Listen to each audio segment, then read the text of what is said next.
nih, ini bagian kedua. Kita kocok-kocok tadi, kocok-kocok sampai madu yang di atas yang di bawah botol ini sampai tercampur rata. Nah.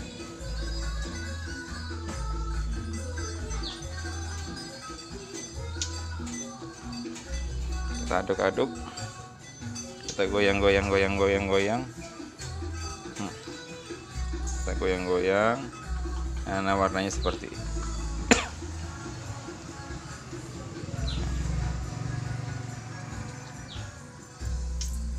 Ya kan banyak. Oke, sekarang kita mau mulai. Ini burungnya yang saya maksudkan tadi. Ini jenis kolibri kelapa. Habitatnya dia daerah pesisir pantai.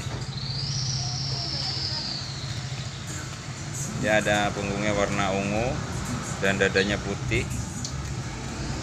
Ya, ini kita mau mengambil tempat makannya atau tempat makannya. Ya. Ini kita mulai ambil begini saja. Nah, ini dia. Ya. Sekarang kita tuangkan saja segini cukup. Ini bisa buat sehari atau 2 hari. Nah, ini nutrisi sangat bergizi buat burung.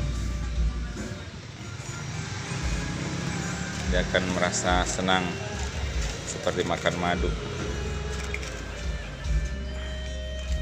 Ya, seperti ini. Oke, sudah cukup. Kita lihat makannya. Oh iya. Oke, sampai sini dulu pembahasan kita melalui membuat makan burung madu kolibri kelapa. Terima kasih.